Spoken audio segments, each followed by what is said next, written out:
আজকে অগ্নিবীণা আবৃত্তি যে অনুষ্ঠান, এই অনুষ্ঠানে উপবিষ্ট যে সমস্ত অতিথিবর্গ আছেন তাদেরকে আমি নমস্কার জানাচ্ছি, শ্রদ্ধা জানাচ্ছি এবং অভিনন্দন জানাচ্ছি।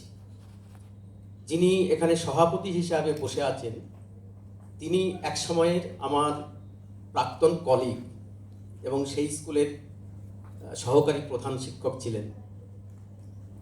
এখানে সুজয় আছে আমার ছাত্র, তার বাবা হচ্ছেন সেই স্কুলেরই একজন প্রধান শিক্ষক, নামকরা প্রধান শিক্ষক ছিলেন, যার সান্নিধ্যে আমি সহকারী শিক্ষকের কাজ করে এসেছি।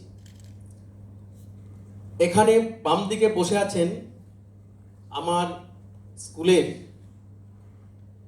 বহরমপুর জেএন একাডেমির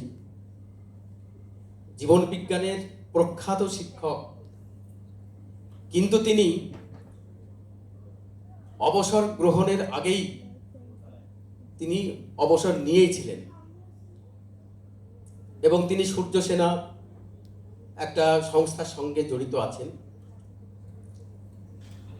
আমি বর্তমানে 2021 সালে অবসর গ্রহণ করেছি 28শে ফেব্রুয়ারি। তারপর থেকে আমার কন্যাবৎ, তার নাম হচ্ছে রুমা, ভালো নাম হচ্ছে নিবেদিতা। ওর বাবাও কিন্তু একসময় আমার কলিগ ছিলেন, মানে সেই কাজীপাড়া হরিদাস বিদ্যাভবনেরই শিক্ষক ছিলেন। সেই রুমার কাছ থেকে কিছুটা অনুপ্রেরণা পেয়ে আমি নিজেই এখন অবসর সময় কাটাচ্ছি কবিতা লিখে। আমার লেখা বই এখানে বুক হাউস, তারপরে আকাশ প্রকাশন ডলি আবাসনে এবং নেতাজি মার্কেটে যে একটা স্টল আছে আকাশের, মানে আকাশ যে প্রকাশন সে তারাই বের করেছে।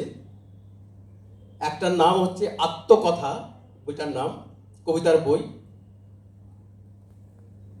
প্রেম পর্যায় আর একটা কবিতার বই।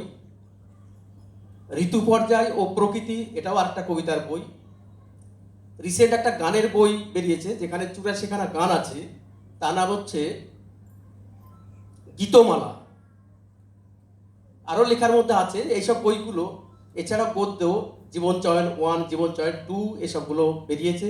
বইগুলো বুক হাউসে পাওয়া যাবে।